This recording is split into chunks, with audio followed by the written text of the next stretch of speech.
So students, നമ്മുടെ കഴിഞ്ഞ വീഡിയോയിൽ മെഷേഴ്സ് ഓഫ് സെൻട്രൽ ടെൻഡൻസി എന്ന് പറയുന്ന ടോപ്പിക്കാണ് സ്റ്റാർട്ട് ചെയ്തിട്ടുണ്ടായിരുന്നത്. മെഷേഴ്സ് ഓഫ് സെൻട്രൽ ടെൻഡൻസി എന്താണ് എന്നുള്ളത് നമ്മൾ പറഞ്ഞിട്ടുണ്ടായിരുന്നതാണ്. അത് ഏത് ഡാറ്റ എടുത്തു കഴിഞ്ഞാലും ഒരു പ്രത്യേക വാല്യൂവിനെ അടുത്ത് ചുറ്റുവട്ടത്തായിരിക്കും ഭൂരിപക്ഷം ഡാറ്റകളും കിടക്കുന്നത്. ആ പ്രത്യേക വാല്യൂ എന്താണ്, അതിനെയാണ് നമ്മൾ സെൻട്രൽ ടെൻഡൻസി എന്ന് പറയുന്നത്.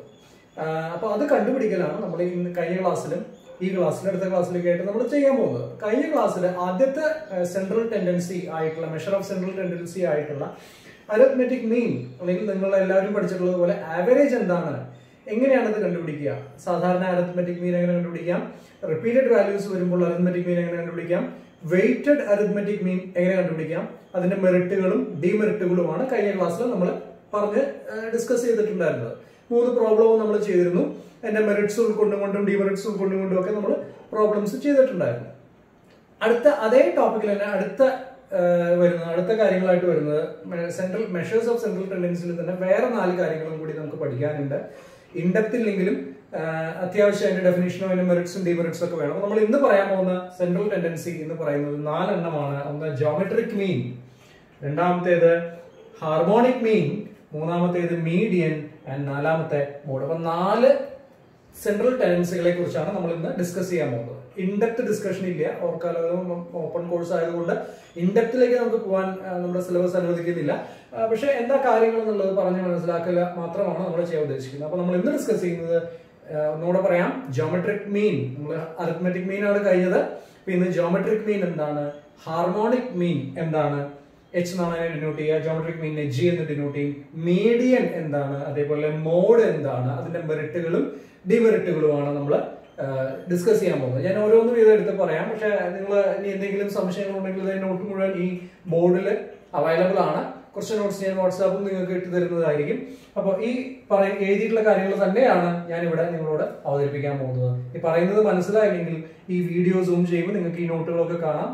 അക്ഷരപ്രതി ഇത് വായിച്ചെടുത്ത് എന്താണെന്നുള്ളത് മനസ്സിലാക്കാൻ ശ്രമിക്കുക. So will start with our topics. ആദ്യം ജോമെട്രിക് മീൻ എന്താണ്, ഫോർമുലയും 2 ചെറിയ കാര്യങ്ങൾ മാത്രമേ ഉള്ളൂ എല്ലാത്തിലും. അപ്പൊ ജോമെട്രിക് മീൻ ജി എന്നാണ് ജോമെട്രിക് മീനിനെ കൊണ്ട് നമ്മൾ അതിനെ ഡിനോട്ട് ചെയ്യുന്നത്. അരിത്മെറ്റിക് മീൻ എന്ന് പറഞ്ഞാൽ x1 + x2 + x3 divided by n ആണ്.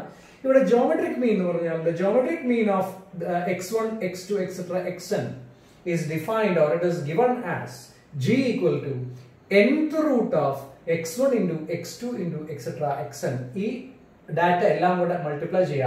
n ഡാറ്റ ഉണ്ടെങ്കിൽ അതിന്റെ nth റൂട്ട് കണ്ടുപിടിച്ചു കഴിഞ്ഞാൽ അതാണ് ആ ഡാറ്റയുടെ ആ തന്നിട്ടുള്ള കളക്ഷന്റെ ജോമെട്രിക് മീൻ എന്ന് പറയുന്നത്. അപ്പൊ nth റൂട്ട് കണ്ടുപിടിക്കുക എന്നുള്ള വലിയൊരു ടാസ്ക് ആണ്. അത് അത്ര എളുപ്പമുള്ള കാര്യമൊന്നുമില്ല. അപ്പോൾ geometric mean of any n data x1 x2 xn repeated data എന്ന് പ്രത്യേകം ഒന്നും പറയുന്നില്ല. എനി n ഡാറ്റ ആണെങ്കിൽ x1 x2 xn റിപ്പീറ്റഡ് ഡാറ്റയിലേക്ക് നമ്മൾ പോകുന്നില്ല. നമ്മൾ സാധാരണ ഡെഫിനിഷൻ 2 ചെറിയ കാര്യങ്ങൾ മാത്രമേ പറയുന്നുള്ളൂ.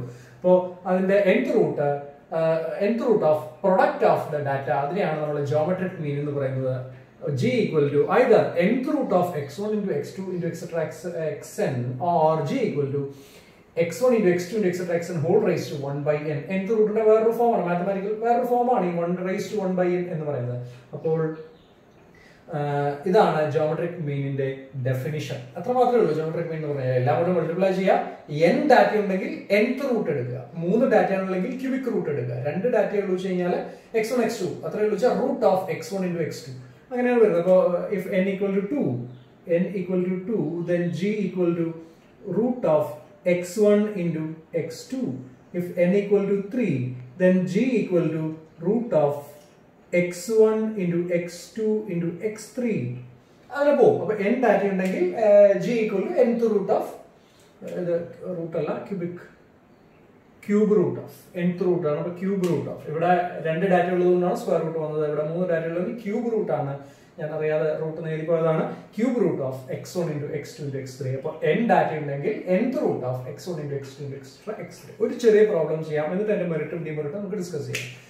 Find the geometric mean of 2, 4, 8. 2, 4, 8 ഈ 3 സംഖ്യകളുടെ ജോമെട്രിക് മീൻ കണ്ടുപിടിക്കുക. 3 സംഖ്യയാണുള്ളത്. അപ്പോൾ നമുക്ക് ജോമെട്രിക് മീനിന്റെ ജനറൽ ഫോർമുല ഇതാണ്. n സംഖ്യകൾ n ഡാറ്റ ഉണ്ടെങ്കിൽ, n ഒബ്സർവേഷൻസ് ഉണ്ടെങ്കിൽ root of nth root of x1 into x2 into xn ആണ്. ഇവിടെ 3 ഡാറ്റയാണ്, 3 ഒബ്സർവേഷൻസ് ആണുള്ളത്. അപ്പോൾ g equal to cube root of product of those data, cube root of 2 into 4 into 8. അതായത് cube root of 64, that is 4. Maths basic idea ഉള്ളവർക്ക് ഇത് മനസ്സിലാവും. Cube root of 64 4 ആണ്. ഇപ്പൊ അത് മനസ്സിലാവുന്നവർക്ക് എന്നോട് എഴുതിയിട്ടുണ്ട് 4 into 4 into 4, 4 cube 64 ആണ്. അപ്പോൾ cube root of 64 is 4. ഇത് മാത്സ് താല്പര്യമായിട്ട് എടുത്തിട്ടുള്ള ആൾക്കാരായതുകൊണ്ട് നിങ്ങൾക്ക് പറഞ്ഞു തരേണ്ട ആവശ്യമൊന്നുമില്ല, ഞാൻ ജസ്റ്റ് ഓർമ്മിപ്പിച്ചു എന്ന് മാത്രമേ ഉള്ളൂ. അപ്പോൾ ജി എന്ന് പറയുന്നത് cube root of 2 into 4 into 8 ആണ്. That is cube root of 64, that is 4. ഇതിൽ സംശയം ഇവിടെ നോക്കുക, 4 ക്യൂബ് 64 ആണ്. അപ്പോൾ ക്യൂബ് റൂട്ട് ഓഫ് 64 4 ആണ്, അത്രേ ഉള്ളൂ. That is simple formula for geometric mean. അത് കോംപ്ലിക്കേഷൻസിലേക്കൊന്നും പോകുന്നില്ല, ഇത് തന്നെ കോംപ്ലിക്കേറ്റഡ് ആണ്. അപ്പൊ ഞാൻ മെറിറ്റും ഡിമെറിറ്റും പറയുമ്പോൾ നിങ്ങൾക്ക് മനസ്സിലാവും, ഇത് തന്നെ കോംപ്ലിക്കേറ്റഡ് ആണ്. ഈ റൂട്ട് കണ്ടുപിടിക്കുക എന്ന് പറയുന്നത് നമുക്ക് മാനുവലി ചെയ്യാൻ പറ്റുന്ന കാര്യമില്ല. ചെറിയ സംഖ്യകളിൽ അല്ലെങ്കിൽ 2, 4 അങ്ങനത്തെ അറിയുന്ന സംഖ്യകളിലൊക്കെ നമുക്ക് ചെയ്യാൻ പഠിച്ചു വെച്ചിട്ടുള്ളതിനെ പറയാൻ പറ്റുന്നല്ല. അതൊരു ആർബിട്രറി ആയിട്ട് ഒരു 10.2 അതിന്റെ ക്യൂബ് റൂട്ട് കണ്ടുപിടിക്കാൻ അല്ലെങ്കിൽ 32ന്റെ ക്യൂബ് റൂട്ട് കണ്ടുപിടിക്കാനൊക്കെ പറഞ്ഞാൽ നമുക്ക് മാനുവൽ നമുക്ക് നമ്മുടെ അറിവ് ഉപയോഗിച്ച് ചെയ്യാൻ പറ്റില്ല. അതിന്റെ കാൽക്കുലേറ്ററും സ്പെഷ്യലൈസ്ഡ് ടൂൾസും ഒക്കെ വേണം. അപ്പൊ അതുകൊണ്ട് അധികം ഡെപ്തിലേക്ക് പോകേണ്ട കാര്യമില്ല, ജസ്റ്റ് ഇങ്ങനത്തെ ഒരു കോൺസെപ്റ്റ് ഉണ്ട് എന്ന് പറഞ്ഞാൽ മനസ്സിലാക്കും. ഞാൻ അതിന്റെ മെറിറ്റുകളും ഡിമെറിറ്റുകളാണ് നമ്മൾ ഡിസ്കസ് ചെയ്യുന്നത്. ആദ്യത്തെ മെറിറ്റ് എന്ന് പറഞ്ഞാൽ that is based on all observations. നമ്മൾ അരിത്മെറ്റിക് മീൻ പറഞ്ഞ പോലെ തന്നെയാണ്. അരിത്മെറ്റിക് മീൻ എന്ന് പറയുന്നത് എല്ലാ ഒബ്സർവേഷനെയും കണക്കിലെടുത്തുകൊണ്ട് കണ്ടുപിടിക്കുന്ന ക്വാണ്ടിറ്റിയാണ് ഈ അരിത്മെറ്റിക് മീൻ. ഇവിടെ അതേപോലെ തന്നെയാണ് x1 into x2 into etc. xn raised to 1/n ആണ്. അപ്പൊ ഓരോ എൻട്രിക്കും അതിൻ്റെതായ സിഗ്നിഫിക്കൻസ് ഉണ്ട്. അപ്പൊ അതുകൊണ്ട് geometric mean is based on all observations. ഏതെങ്കിലും ഒരു ഒബ്സർവേഷൻ ഒഴിവാക്കേണ്ട കാര്യമൊന്നുമില്ല. That is based on all observations. ഇനി that is useful in computing economic data. Economic data എന്ന് പറയുമ്പോൾ അത് നമ്മുടെ നമ്മുടെ പോപ്പുലേഷൻ അങ്ങനത്തെ പല കൺട്രി ആയിട്ട് എക്കണോമിക്സുമായിട്ട് ബന്ധപ്പെട്ട് കിടക്കുന്ന ഡാറ്റകൾ കമ്പ്യൂട്ട് ചെയ്യാൻ അധികവും നല്ലത് ഈ ജോമെട്രിക് മീൻ ആണ്. കാരണം വലിയ സംഖ്യകൾ ഉണ്ടാവും, അതിന്റെ ക്യൂബ് റൂട്ടും ഒക്കെ കണ്ടുപിടിക്കുമ്പോഴും അത് അധികം ഉപയോഗിക്കുന്നത് ഈ എക്കണോമിക് ഡാറ്റകളുടെ ഇതിനെ കമ്പ്യൂട്ട് ചെയ്യാൻ കുറച്ചും കൂടെ അരിത്മെറ്റിക് മീനിനേക്കാൾ കുറച്ചും കൂടെ എളുപ്പമാണെന്നാണ് ബുക്സ് പറയുന്നത്. എന്തുകൊണ്ടാണെന്നുള്ള ഫീൽഡിൽ വർക്ക് ചെയ്യുന്നവർക്ക് കൂടുതൽ പറയാൻ സാധിക്കും. ഇത് രണ്ടുമാണ് അതിന്റെ മെറിറ്റ് ആയിട്ട് പ്രധാനമായിട്ട് നമ്മൾ പറയുന്നത്. ഇനി അതിന്റെ ഡിമെറിറ്റ് എന്താണ് എന്നുള്ളതാണ് അടുത്ത് പറയുന്നത്. ഡിമെറിറ്റ് എന്ന് പറഞ്ഞാൽ ഏതെങ്കിലും ഒരു വാല്യൂ 0 ആയി കഴിഞ്ഞാൽ നിങ്ങൾക്ക് ജോമെട്രിക് മീൻ എന്താ കിട്ടുക? അതിൽ ഏതെങ്കിലും ഒന്ന് 0 ആയാൽ മതി, ജോമെട്രിക് മീൻ വിൽ ബി 0. അപ്പൊ അത് ഒരു പ്രശ്നമാണ്. ഏതെങ്കിലും ഒരു ലക്ഷക്കണക്കിന് ഡാറ്റ ഉണ്ടെങ്കിലും ഒരു ഡാറ്റ 0 ആയി കഴിഞ്ഞാൽ നമുക്ക് ഒരു കൺക്ലൂഷനിലേക്ക് എത്താൻ പറ്റില്ല. അത് 0, ജോമെട്രിക് മീൻ ഇസ് 0, പ്രൊഡക്റ്റ് 0 ആണ്. പിന്നെ നമുക്ക് എന്ത് ചെയ്യാൻ പറ്റും? ഒന്നും ചെയ്യാൻ പറ്റില്ല. അതേപോലെ ഏതെങ്കിലും ഒരു data it is meaningless if one data is negative. ഏതെങ്കിലും ഒരു ഡാറ്റ നെഗറ്റീവ് വന്നാൽ മതി. അപ്പൊ എന്തായി?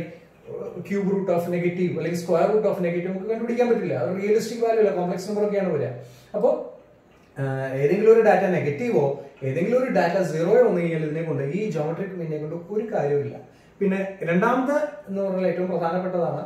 രണ്ടും പ്രധാനപ്പെട്ടത് തന്നെയാണ്. രണ്ടാമത് ഞാൻ കുറച്ചുകൂടെ പറഞ്ഞു, it is very difficult to compute. Manually നമുക്ക് കമ്പ്യൂട്ട് ചെയ്യാൻ പറ്റില്ല. മറ്റേത് ആഡ് ചെയ്ത് നോക്കി ഡിവൈഡ് ചെയ്താൽ മതി, കുറെയൊക്കെ നമുക്ക് ചെയ്യാൻ പറ്റും. പക്ഷെ ഇവിടെ ഇറ്റ് ഇസ് ഓൾമോസ്റ്റ് വലിയ സംഖ്യകളൊക്കെ വരുമ്പോൾ ഇറ്റ് ഇസ് ഓൾമോസ്റ്റ് ഇമ്പോസിബിൾ എന്ന് തന്നെ പറയാം. നമുക്ക് റൂട്ടൊക്കെ എടുക്കുക എന്ന് പറഞ്ഞാൽ വലിയ പവർഫുൾ കമ്പ്യൂട്ടേഴ്സിന് പോലും ചിലപ്പോൾ ചില ഡാറ്റകളുടെ റൂട്ടൊന്നും കണ്ടുപിടിക്കാൻ പറ്റിക്കൊള്ളുന്നില്ല. ക്യൂബ് റൂട്ടല്ല ഒന്നും കണ്ടുപിടിക്കാൻ പറ്റിക്കൊള്ളുന്നില്ല. അത്രയും കോംപ്ലിക്കേറ്റഡ് ആണ്.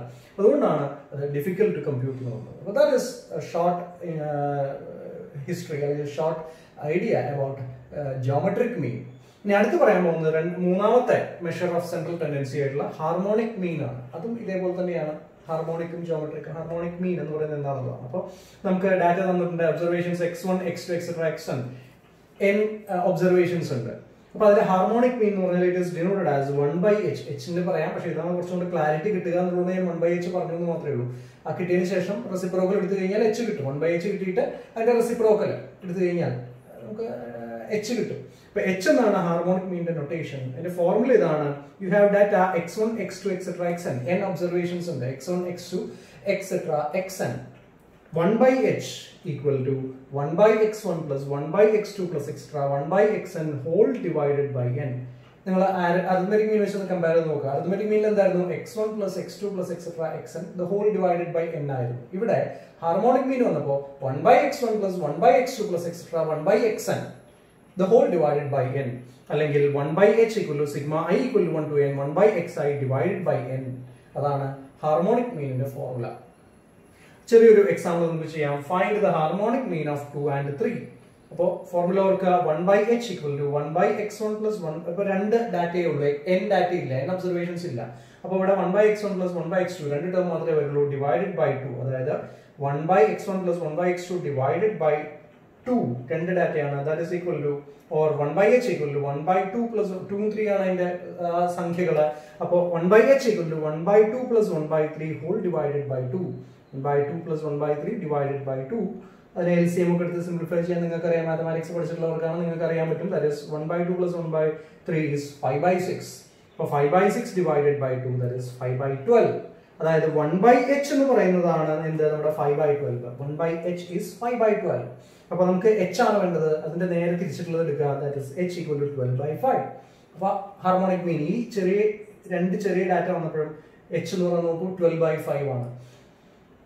അപ്പോൾ വലിയ ഡാറ്റകൾ വരുമ്പോൾ എന്താണ്, അതിനനുസരിച്ച് കോംപ്ലിക്കേഷൻസ് വരും. So that is A small example of harmonic mean. അപ്പോൾ ജോമെട്രിക് മീൻ എന്താണ്, ഹാർമോണിക് മീൻ എന്താണ് എന്നുള്ളത് പറഞ്ഞു. രണ്ട് ചെറിയ എക്സാമ്പിൾ വെച്ച് ഞാൻ അതിനെ കാൽക്കുലേറ്റ് ചെയ്യാൻ കാണിച്ചു തന്നു. ഇനി അതിന്റെ മെറിറ്റും ഡിമെറിറ്റിലേക്കുമാണ് പോകുന്നത്. മെറിറ്റ് എന്ന് പറഞ്ഞാൽ ഇവിടെയും എല്ലാ ഒബ്സർവേഷൻ നമ്മൾ കണക്കാക്കുന്നുണ്ട്. 1/x1 plus 1/x എല്ലാ ഒബ്സർവേഷൻസ് നമ്മൾ കണക്കാക്കുന്നുണ്ട്.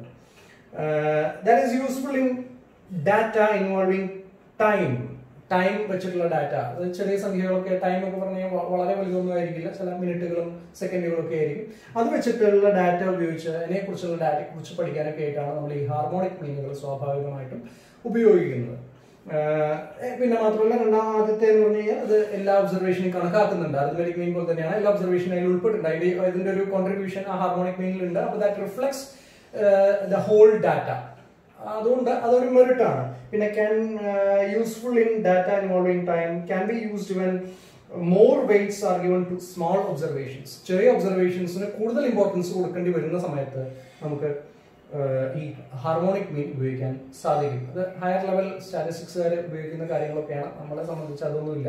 ജസ്റ്റ് മെറിറ്റും ഡിമെറിറ്റും പഠിക്കുക എന്ന് മാത്രമേ ഉള്ളൂ. 3 മെറിറ്റുകളുണ്ട്. ഇനി ഡിമെറിറ്റ് എന്ന് പറഞ്ഞാൽ ഒറ്റ ഡിമെറിറ്റേ ഉള്ളൂ. That is very very difficult to compute. ഇതിലിപ്പോൾ ഏതെങ്കിലും ഒരു ഡാറ്റ 0 ആയി കഴിഞ്ഞാൽ തീർന്നു, പിന്നെ നമുക്കൊന്നും ചെയ്യാൻ പറ്റില്ല. അത് വേറെ കാര്യം.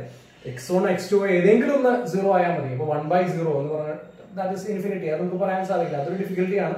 അതുകൊണ്ട് തന്നെ നമുക്ക് മൊത്തത്തിൽ പറയുകയാണെങ്കിൽ harmonic mean is very very difficult to compute. ഓരോന്നിന്റെയും റെസിപ്രോക്കൽ എടുത്ത് അതിനെ n കൊണ്ട് ഡിവൈഡ് ചെയ്ത് നോട്ട് ദാറ്റ് ഈസി. ഇപ്പോൾ ഹാർമോണിക് മീൻ ജോമെട്രിക് മീൻ അധികം ഉപയോഗിക്കാത്തതിന് കാരണം അത് തന്നെയാണ്. അരിത്മെറ്റിക് മീൻ പോലെയല്ല. ഈവൻ മീഡിയൻ മോഡ് നമ്മൾ ഉപയോഗിക്കാറുണ്ട്. ഈ രണ്ടെണ്ണം നമ്മൾ അധികം അങ്ങനെ സ്റ്റാറ്റിസ്റ്റിഷ്യൻസ് ഉപയോഗിച്ച് കണ്ടിട്ടില്ല. നമ്മൾ ഹയർ ലെവലിൽ ഇപ്പോൾ ഉണ്ടോ എന്ന് എനിക്ക് അറിയാൻ പാടില്ല. അത് സ്റ്റാറ്റിസ്റ്റിക്സിൽ റിസർച്ച് ചെയ്യുന്ന ആൾക്കാർക്ക് അവർ ഉപയോഗിക്കുന്നുണ്ടാവുമായിരിക്കാം. സാധാരണ കോഴ്സ് ഓഫ് സ്റ്റഡിയിൽ നമ്മൾ ഈ രണ്ടെണ്ണം അങ്ങനെ ഉപയോഗിക്കാറില്ല. അധികവും അരിത്മെറ്റിക് മീൻ ആണ് നമ്മൾ, അല്ലെങ്കിൽ മീഡിയൻ മോഡ്, ഇതൊക്കെയാണ് നമ്മൾ അധികവും ഉപയോഗിക്കാറ്. ഇത് തന്നെയാണ് പ്രശ്നം. കമ്പ്യൂട്ട് ചെയ്യാനും പിന്നെ അതിന്റെ ചില 0 വന്നു കഴിഞ്ഞാൽ നെഗറ്റീവ് വന്നു കഴിഞ്ഞാലൊക്കെ ഉള്ള ബുദ്ധിമുട്ട് കൊണ്ടാണ് നമ്മൾ അത് രണ്ടും ഉപയോഗിക്കാത്തത്. എനിവേ ഈ രണ്ട് മെഷർ ഓഫ് സെൻട്രൽ ടെൻഡൻസിയും കൂടെ ഞാൻ പറയണം. അപ്പം 3 മീനുകളായി. ഒന്ന് അരിത്മെറ്റിക് മീൻ കഴിഞ്ഞ വീഡിയോയിൽ പറഞ്ഞത്, പിന്നൊന്ന് ഇപ്പൊ പറഞ്ഞിട്ടുള്ള ജോമെട്രിക് മീനും ഹാർമോണിക് മീനും. ഇനി 2 ഇമ്പോർട്ടന്റ് ആയിട്ടുള്ള, ഇത് അത്രയ്ക്ക് ഇമ്പോർട്ടന്റ് അല്ലെങ്കിൽ അടുത്ത 2 എണ്ണം വളരെ ഇമ്പോർട്ടന്റ് ആയിട്ടുള്ള മെഷർ ഓഫ് സെൻട്രൽ ടെൻഡൻസിയാണ്. അത് മീഡിയൻ ആൻഡ് മോഡ്. വളരെ എളുപ്പമാണത്. മീഡിയനും മോഡും വളരെ വളരെ എളുപ്പമുള്ള 2 കോൺസെപ്റ്റുകളാണ്. പക്ഷെ അതിന്റെ എളുപ്പമായതുകൊണ്ട് തന്നെ അതിൻ്റെതായ പ്രശ്നങ്ങൾ അതിനുണ്ട്, ഇല്ലെന്ന് പറയുന്നില്ല. Now what is median? Median എന്ന് പറഞ്ഞാൽ it is A positional average. അതിന്റെ പൊസിഷൻ അനുസരിച്ചുള്ള ആവറേജ് എന്നാണ് പറയുന്നത്, പൊസിഷണൽ ആവറേജ്. അതെങ്ങനെ കണ്ടുപിടിക്കുന്നത് വെച്ചാൽ arrange the observations in order of magnitude.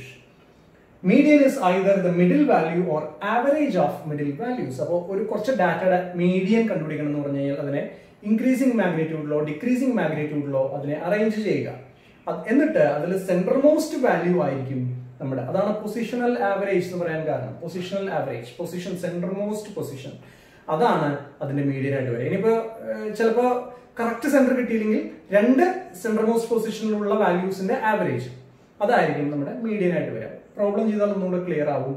So that is the definition of median. It is either the centermost value when the quantities are arranged in increasing or decreasing order, when the quantities are arranged in the order of their magnitude, or average of 2 central values. നമുക്ക് നോക്കാം. Find the median of 3, 4, 4, 5, 6, 8, 8, 8, 10. ഇപ്പൊ increasing ഓർഡറിൽ തന്നെയാണത്, മാഗ്നിറ്റ്യൂഡിന്റെ കൂടുന്നതിനനുസരിച്ച് തന്നെയാണ് അത് തന്നെ arrange ചെയ്തിട്ടുള്ളത്. അപ്പൊ ഇതിന്റെ സെൻട്രൽ മോസ്റ്റ് വാല്യൂ എന്താണെന്നുള്ളത് നോക്കാം. ഈ 6 എന്ന് എടുത്ത് നോക്കൂ. 6ന്റെ ഇപ്പുറത്തും 4 വാല്യൂസ് ഉണ്ട്, 6ന്റെ അപ്പുറത്തും 4 വാല്യൂസ് ഉണ്ട്. അപ്പൊ 6 ആണ് അതിന്റെ സെൻട്രൽ മോസ്റ്റ് വാല്യൂ എന്ന് പറയുന്നത്. സെൻട്രൽ വാല്യൂ എന്ന് പറഞ്ഞാൽ 6 ആണ്. We take the median as 6. അപ്പോൾ ഇത് വളരെ ക്ലിയർ ആണ്. ഇപ്പുറത്ത് 4 ഉണ്ട്, അപ്പുറത്ത് 4 ഉണ്ട്, ഇൻക്രീസിംഗ് ഓർഡറിൽ അറേഞ്ച് ചെയ്തപ്പോഴും. അപ്പോൾ 6 മീഡിയൻ ആയിട്ട് വന്നു. ഇത്രയേ ഉള്ളൂ മീഡിയൻ കണ്ടുപിടിക്കാനുള്ള ബുദ്ധിമുട്ട്. അടുത്തത് 5, 5, 7, 9, 11, 12, 15, 18. ഇതിൽ നോക്കിയാൽ അറിയാം സെൻട്രൽ വാല്യൂ നമുക്ക് കണ്ടുപിടിക്കാൻ പറ്റില്ല. 11ന്റെ ഇപ്പുറത്ത് 4 ഉണ്ട്, 11ന്റെ അപ്പുറത്ത് 3 ഉള്ളൂ. ഇപ്പൊ 9ന്റെ ഇപ്പുറത്ത് 3 ഉണ്ട്, 9ന്റെ അപ്പുറത്ത് 4. അപ്പോൾ ഒരു കറക്റ്റ് സെന്റർ ഇല്ല. അപ്പൊ നമ്മൾ 2 സെൻട്രൽ വാല്യൂ എടുക്കുകയാണ്, 9 and 11. ഈ 2 സെൻട്രൽ വാല്യൂവിന്റെ ആവറേജ് അതായിരിക്കും നമ്മുടെ മീഡിയൻ വരിക. അപ്പൊ ഇവിടെ സെൻട്രൽ വാല്യൂ ഞാൻ ഇവിടെ മാർക്ക് ചെയ്ത് വെച്ചിട്ടുണ്ട് 9 and 11. ഇത് രണ്ടുമാണ് സെൻട്രൽ വാല്യൂസ് വരുന്നത്. ഈ 9 and 11. These are the central values. അതിന്റെ ആവറേജ് അപ്പൊ median is 9 plus 11 divided by 2. Average കണ്ടുപിടിക്കാൻ അറിയാവുന്നതാണ്. 9 plus 11 arithmetic mean. 9 plus 11 divided by 2 that is 10. 20 by 2 that is 10. അതാണ് നമ്മുടെ മീഡിയൻ. ഇത്രയുള്ളൂ, വളരെ എളുപ്പത്തിൽ കണ്ടുപിടിക്കാവുന്നതാണ്. അതിന്റെ മെറിറ്റും ഡിമെറിറ്റും നോക്കാം. മെറിറ്റുകൾ ഇതാണ്, ഫൗണ്ട് ബൈ ഇൻസ്പെക്ഷൻ. വളരെ പെട്ടെന്ന് കണ്ടുപിടിക്കാൻ പറ്റും. ഒന്ന് അറേഞ്ച് ചെയ്യാൻ വെക്കേണ്ട കാര്യം മാത്രമേ ഉള്ളൂ. Found by inspection, not depending on extreme values. നമ്മൾ അരിത്മെറ്റിക് മീനിന് ഒരു പ്രശ്നം ഉണ്ടായിരുന്നു. 23,000 ഒരു പ്രോബ്ലം നമ്മൾ ചെയ്തിട്ടുണ്ട്. ഏതെങ്കിലും ഒരു വാല്യൂ വളരെയധികം കയറി പോയി കഴിഞ്ഞാൽ നമുക്ക് അരിത്മെറ്റിക് മീൻ അതിനനുസരിച്ച് വ്യത്യാസം വരും. അപ്പോൾ അതിൽ ആക്യുറേറ്റ് നമുക്ക് പ്രിസൈസ് ആയിട്ട് ആ ഡാറ്റയെ കുറിച്ചുള്ള ഒരു കൺക്ലൂഷനിലേക്ക് എത്താൻ പറ്റില്ല. പക്ഷെ അപ്പോൾ എക്സ്ട്രീം വാല്യൂസിനെ ഡിപ്പെൻഡ് ചെയ്തത് കൊണ്ടാണ് സംഭവിച്ചത്. പക്ഷെ ഇവിടെ മീഡിയൻ അങ്ങനെയല്ല. എത്ര വാല്യൂസ് അപ്പുറത്ത് എത്ര വലുതാണെങ്കിൽ ആയിക്കോട്ടെ, നമ്മൾ സെൻട്രൽ മോസ്റ്റ് വാല്യൂ ആണ് എടുക്കുന്നത്. So that does not depend on extreme values. അതൊരു മെച്ചമാണ്, ഒരു തരത്തിൽ പറഞ്ഞ മെച്ചമാണ്, പല തരത്തിൽ ബുദ്ധിമുട്ടുണ്ടില്ല എന്ന് പറയുന്നില്ല. That is one of the merits of median. മൂന്നാമത്തെ മെറിറ്റ് എന്ന് പറഞ്ഞാൽ can be used for those data that does not have precise calculation. സംഖ്യ പ്രിസൈസ് കാൽക്കുലേഷൻ പറയാത്ത ഓണസ്റ്റി, ബ്യൂട്ടിഫുൾനെസ് അല്ലെങ്കിൽ ഹാൻഡ്സംനെസ്, അങ്ങനത്തെ കാര്യങ്ങളെ കുറിച്ച് പറയാനൊക്കെ ആയിട്ട് നമുക്ക് എന്ത് പറയാൻ പറ്റും, ഈ മീഡിയൻ എന്ന് പറയുന്നത് നമുക്ക് ഉപയോഗിക്കാൻ പറ്റും. പിന്നെ നാലാമത്തെ can be calculated even if extreme values are available. ഏതെങ്കിലും കുറച്ച് വാല്യൂസ്, എക്സ്ട്രീം വാല്യൂസ്, അറ്റത്ത് കിടക്കുന്ന 2-3 വാല്യൂസ് ഇല്ല എന്ന് വിചാരിക്കുക. അപ്പോഴും നമുക്ക് മീഡിയന് വലിയ വ്യത്യാസം വരില്ല, ചെറിയ വ്യത്യാസം മാത്രമേ വരികയുണ്ടാവുള്ളൂ. അത് കാൽക്കുലേറ്റ് ചെയ്യാൻ പറ്റുന്നതാണ്. അതാണ് ഈ 4 മീഡിയന്റെ മെറിറ്റ്. ഡിമെറിറ്റ്സ് എന്ന് പറഞ്ഞു കഴിഞ്ഞാൽ computation of median for large data is impossible. 1,00,000 data observations ഉണ്ടെങ്കിൽ അതിന്റെ മീഡിയൻ അല്ലെങ്കിൽ അത്രയും ഒബ്സർവേഷൻസ് നമ്മൾ അതിന്റെ മീഡിയൻ എങ്ങനെ കണ്ടുപിടിക്കും? ഓരോന്നിനെ അറേഞ്ച് ചെയ്ത് അതിൽ നിന്ന് സെൻട്രൽ പോർഷൻ എടുക്കുക എന്ന് പറഞ്ഞാൽ ദാറ്റ് ഇസ് വെരി ഡിഫിക്കൽട്ട്. അതാണ് അതിന്റെ ഒരു ബുദ്ധിമുട്ട്. പിന്നെ അങ്ങനെ കാൽക്കുലേറ്റ് ചെയ്യുമ്പോൾ എററുകൾ വരാനുള്ള സാധ്യത കൂടുതലാണ്. സെൻട്രൽ മോസ്റ്റ് എന്ന് പറയുമ്പോൾ ചിലപ്പോൾ എറർ വരാനുള്ള സാധ്യതയുണ്ട്. കറക്റ്റ് സെന്റർ നമുക്ക് കിട്ടിക്കൊള്ളുന്നില്ല. ആവറേജ് എടുക്കുമ്പോഴൊക്കെ ചിലപ്പോൾ എററുകൾ വരാൻ സാധ്യതയുണ്ട്. അപ്പോൾ അതാണ് മീഡിയന്റെ ഒരു ഡിമെറിറ്റ് ആയിട്ട് പറയുന്നത്. So that is about median. Now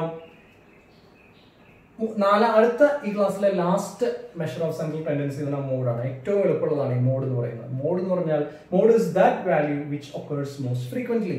ഏറ്റവും കൂടുതൽ വരുന്ന വാല്യൂ ഏതോ അതാണ് നമ്മുടെ മോഡ്. മീഡിയൻ എന്ന് പറഞ്ഞാൽ എന്താണ്? സെൻട്രൽ വാല്യൂ ആണ്. അസെൻഡിങ്ങോ ഡിസെൻഡിങ്ങോ ഓർഡറിൽ അറേഞ്ച് ചെയ്തിട്ട് അതിൽ സെൻട്രൽ വാല്യൂ ആണ് നമ്മുടെ മീഡിയൻ എന്ന് പറയുന്നത്. മോഡ് എന്ന് പറഞ്ഞാൽ എന്താണ്? ഈ ഡാറ്റകളിൽ ഏറ്റവും കൂടുതൽ വരുന്ന സംഖ്യ ഏതോ അതാണ് അതിന്റെ മോഡ്. അപ്പോൾ നോക്കാം, നമുക്ക് ചെറിയൊരു എക്സാമ്പിൾ നോക്കാം. Compute the mode of 2, 2, 1, 3, 4, 2, 2, 4, 1, 2. ഇതിലിപ്പോൾ ഏറ്റവും കൂടുതൽ വരുന്നത് ഏതാണ്? 2 ആണ് ഏറ്റവും കൂടുതൽ വരുന്നത്. 2 ആണ് ഏറ്റവും കൂടുതൽ വരുന്നത് എന്ന് പറയുമ്പോൾ നമ്മുടെ മോഡ് എന്ന് പറയുന്നത് 2 ആയിട്ടാണ് എടുക്കുന്നത്. വേറെ ഒന്നും നോക്കാനില്ല. ഏറ്റവും കൂടുതൽ സംഖ്യ ഏതാണ് വരുന്നത് അതാണ് അതിന്റെ മോഡ് എന്ന് പറയുന്നത്. അതായത് ഏറ്റവും കൂടുതൽ ഫ്രീക്വൻസി എപ്പോഴാണോ അതാണ് അതിന്റെ മോഡ്. ഇപ്പൊ മോഡിന്റെ നമ്മൾ സാധാരണ നിലയ്ക്ക് ഉപയോഗിക്കുന്നതാണ്. മോഡ് എപ്പോഴാണ് ഉപയോഗിക്കുന്നത്? ഇപ്പൊ നമ്മൾ കോളേജ് തുറക്കുന്ന സമയത്ത് ഗേറ്റ് തുറന്നിട്ട് 9:30 ക്ലാസ് എന്ന് വെച്ച് കഴിഞ്ഞാൽ 8:00 ഗേറ്റ് തുറക്കും. 8:30 മുതൽ 9 വരെ ഒരു ഗേറ്റ് തുറക്കുകയുള്ളൂ. 9 മുതൽ 9:15 വരെ, അല്ലെങ്കിൽ 9:10 മുതൽ 9:20 വരെ, അല്ലെങ്കിൽ 9:10 മുതൽ 9:30 വരെ 2 ഗേറ്റും തുറന്നിടും. കാരണം എന്താണ്? ഫ്രീക്വൻസി വരുന്ന അവിടെ ആ സമയത്ത് വരുന്ന കുട്ടികളുടെ ഫ്രീക്വൻസി വളരെ കൂടുതലാണ്. അപ്പോൾ അറിയാലോ. അപ്പൊ അവിടെ നമ്മൾ കണ്ടുപിടിച്ചത് മോഡ് എന്താണെന്നുള്ളതാണ്. ആ മോഡിന്റെ സമയം 9:10 മുതൽ 9:30 വരെയാണ്. ഏറ്റവും കൂടുതൽ കുട്ടികൾ ഈ സമയത്താണ് കോളേജിലേക്ക് വരുന്നത്. അപ്പൊ അതിനനുസരിച്ച് നമ്മൾ എന്ത് ചെയ്തു? 2 ഗേറ്റും തുറന്നിട്ടു. മറ്റത് 1, 2, 10, 20 കുട്ടികളെ വരികയുള്ളൂ. അപ്പോൾ ഒരു ഗേറ്റ് തുറന്നിട്ടാൽ മതി. കോളേജുകളിൽ ഒരു ഗേറ്റ് തുറന്നിട്ടുള്ളൂ, അല്ലെങ്കിൽ വാഹനങ്ങൾ അത്രയും കുറേ വരുള്ളൂ. പക്ഷെ ഈ പീക്ക് ടൈമില് നമ്മൾ ഏറ്റവും കൂടുതൽ ഡാറ്റ ഫ്രീക്വൻസി വരുന്നുണ്ട്. അപ്പോൾ ആ സമയത്ത് നമ്മൾ ഏറ്റവും കൂടുതൽ അല്ലെങ്കിൽ ഡോറുകളെല്ലാം തുറന്നിടുന്ന അതാണ് ഈ മോഡ് എന്ന് പറയുന്നതിന്റെ കോൺസെപ്റ്റ്. അത്രയേ ഉള്ളൂ. ഏറ്റവും കൂടുതൽ ഫ്രീക്വൻസി അതാണ്, ആ സംഖ്യയാണ് നമ്മുടെ മോഡായിട്ട് വരുന്നത്. ഇനി അതിന് മെറിറ്റും ഡിമെറിറ്റും ഉണ്ട്. മെറിറ്റുകൾ എന്ന് പറഞ്ഞാൽ ഈസി ടു ലൊക്കേറ്റ്, വളരെ പെട്ടെന്ന് കണ്ടുപിടിക്കുക. ഏറ്റവും കൂടുതൽ ഏതാണ് പെട്ടെന്ന് നോക്കി കണ്ടുപിടിക്കാവുന്നതാണ്. പിന്നെ not affected by extreme values. Extreme values എന്താണ്? ഇമ്മെറ്റീരിയൽ ആണ്. ഏറ്റവും കൂടുതൽ വരുന്നതാണ് നമ്മൾ എടുക്കുന്നത്. ഏറ്റവും വലിയ വാല്യൂ എന്തായാലും ഏറ്റവും ചെറിയ വാല്യൂ എന്തായാലും അതിനെ ഡിപ്പെൻഡ് ചെയ്യുന്നില്ല. can be used in estimating quantities like demand of a brand in shops. അപ്പോൾ നമുക്ക് ഒരു കടയിൽ ചെന്നിട്ട് നല്ല ഒരു സോപ്പ് വേണമെന്ന് പറയുകയാണെങ്കിൽ അവർ പറയുന്നത് എന്താണ്, ഏറ്റവും കൂടുതൽ വിറ്റുപോയ സോപ്പ് അല്ലെങ്കിൽ ഏറ്റവും കൂടുതൽ വിറ്റുപോയിട്ടുള്ള കമ്പനി എന്ന് പറയുന്നത് ഇതാണ്. അവിടെ നമ്മൾ കാൽക്കുലേറ്റ് ചെയ്യുന്നത് മോഡാണ്. ഏറ്റവും കൂടുതൽ വിറ്റുപോയത്, ഹയസ്റ്റ് ഫ്രീക്വൻസി, ഏറ്റവും കൂടുതൽ ചെലവാകുന്നത്. അപ്പൊ കടക്കാർക്ക് അവരൊക്കെ ഉപയോഗിക്കുന്ന ഈ മോഡ് എന്ന് പറയുന്ന കോൺസെപ്റ്റ് ആണ്.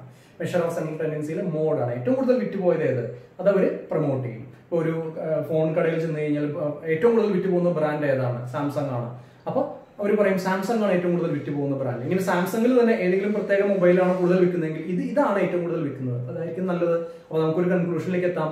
അപ്പോൾ അവിടെയൊക്കെ ഉപയോഗിക്കുന്നത് മോഡാണ്. വളരെ പെട്ടെന്ന് ഉപയോഗിക്കാൻ പറ്റുന്ന ഒരു ഐഡിയ ആണ് മോഡ് എന്ന് പറയുന്നത്. അതിനെപോലെ തന്നെ അതിന് ഡീമെറിറ്റ്സ് ഉണ്ട്. Based on prominence, other data are neglected. ചിലപ്പോൾ ഏറ്റവും കൂടുതൽ വിറ്റുപോയി എന്ന് പറയുന്ന സംഭവം പല ഫാക്ടറുകൾ കൊണ്ടായിരിക്കും. എന്നെ സംബന്ധിച്ച് ആ ഫാക്ടറുകളൊന്നും ഇമ്പോർട്ടന്റ് ആയിക്കൊള്ളുന്നില്ല. പക്ഷെ നമ്മളോട് എന്താ പറയുക, ഇതാണ് ഏറ്റവും കൂടുതൽ വിറ്റുപോയിട്ടുള്ളത്, അപ്പൊ നിങ്ങൾ ഇത് എടുത്തോളൂ എന്നാണ് പറയുന്നത്. അപ്പൊ എനിക്ക് ഒരു 15,000 രൂപയുടെ ഫോണാണ് ഏറ്റവും കൂടുതൽ വിറ്റുപോയത്. എനിക്ക് പക്ഷെ ആ 15,000 രൂപയുടെ ഫോണിൽ ക്യാമറ അത്ര നല്ലതായിക്കൊള്ളുന്നില്ല. അപ്പോൾ ആൾ പറയുന്നത് എന്താണ്, 15,000 രൂപയുടെ ഫോൺ ഏറ്റവും കൂടുതൽ വിറ്റുപോയി. അപ്പൊ ഞാൻ 15,000 രൂപയുടെ ഫോൺ എടുത്തുകൊണ്ട് എന്റെ പർപ്പസ് നടക്കില്ല. എനിക്ക് വേണ്ടത് ഏറ്റവും നല്ല ക്യാമറയുള്ള ഫോണാണ്. അപ്പൊ എനിക്ക് പർട്ടിക്കുലർ ആയിട്ട് പർപ്പസ് ഉണ്ട്. അപ്പൊ അത് അവിടെ എണ്ണം മാത്രമാണ് അവർ നോക്കുന്നത്, മറ്റു കാര്യങ്ങളൊന്നും അത് നോക്കുന്നില്ല. മറ്റു കാര്യങ്ങളൊന്നും നോക്കില്ല. ഏറ്റവും കൂടുതൽ വിറ്റുപോയത് ഏത്, ഏറ്റവും കൂടുതൽ ഫ്രീക്വൻസി ഏത്, അത് മാത്രമേ നോക്കുന്നുള്ളൂ. അപ്പൊ മറ്റു ഫാക്ടേഴ്സോ ഭൂരിപക്ഷത്തിനാണ് അവിടെ ഇത് വരുന്നത്. അത് അതിന്റെ ഒരു ഡീമെറിറ്റ് ആണ്. മറ്റു ഫാക്ടറുകളൊന്നും ഇല്ല, നോക്കാൻ നമുക്ക് സാധിക്കില്ല. പിന്നെ not based on entire observation, എല്ലാ ഒബ്സർവേഷൻസും നോക്കുന്നില്ല. ഏറ്റവും കൂടുതൽ വരുന്ന ഏതാണോ അതാണ് നമ്മുടെ മോഡായിട്ട് എടുക്കുന്നത്. പിന്നെ mode cannot be found if there are no repeated values. ഇതാണ് ഏറ്റവും പ്രധാനമായിട്ടുള്ളത്. റിപ്പീറ്റഡ് വാല്യൂ ഇല്ലാത്തൊരു ഡാറ്റ എന്ന് വിചാരിക്കും. ഇതിൽ 2 ഒരു പ്രാവശ്യം വന്നിട്ടുള്ളൂ എന്ന് വിചാരിക്കും, അല്ലെങ്കിൽ എല്ലാ എൻട്രീസും ഒരു പ്രാവശ്യം വന്നിട്ടുള്ളൂ എങ്കിൽ what will be the mode. ഏറ്റവും കൂടുതൽ ഫ്രീക്വൻസി വരുന്നതാണ് നമ്മുടെ മോഡ്. പക്ഷെ എല്ലാ എൻട്രീസും ഒരു പ്രാവശ്യം വന്നിട്ടുള്ളൂ, അപ്പൊ എന്തായിരിക്കും മോഡ് വരിക, കണ്ടുപിടിക്കാൻ പറ്റില്ല. അതാണ് ബുദ്ധിമുട്ട്. പിന്നെ അത് യുണീക്കുമല്ല. 10 പ്രാവശ്യം 2 വന്നിട്ടുണ്ട്, 10 പ്രാവശ്യം 3 വന്നിട്ടുണ്ട്. അപ്പൊ മോഡ് ഏതായിട്ട് എടുക്കും, 2ഓ 3ഓ ഏത് വേണമെങ്കിൽ എടുക്കാം. അപ്പൊ അതാണ് ഈ മോഡിന്റെ ഡീമെറിറ്റ് ആയിട്ട് പറയുന്നത്. അപ്പൊ ഞാനിവിടെ എല്ലാം എഴുതി വെച്ചിട്ടുണ്ട്. വീഡിയോ നീണ്ടുപോകുന്നുള്ളതുകൊണ്ട് വളരെ പെട്ടെന്ന് പറഞ്ഞ് അവസാനിപ്പിച്ചതാണ്. ഈ പറഞ്ഞ കാര്യങ്ങളെല്ലാം ഈ ബോർഡിലൂടെ എല്ലാം എഴുതിയിട്ടുണ്ട്. ഞാൻ എന്റെ നോട്ടിലുണ്ട്, വാട്സാപ്പിൽ തരാം. ഇതൊന്ന് നോക്കിയിട്ട് പഠിക്കുക. ഈ പറഞ്ഞ ക്ലാസ് ഒന്ന് കേട്ടിട്ട് ശ്രദ്ധിച്ചിരുന്ന് നോട്ട്സ് ഉണ്ടാക്കിയിട്ട് പഠിക്കാൻ ശ്രമിക്കുക. So I am stopping here now. ഇതിന്റെ ബാക്കിയുള്ള പ്രോബ്ലംസ് ഒക്കെ അടുത്ത വീഡിയോയിൽ നമ്മൾ എടുക്കുന്നതായിരിക്കും.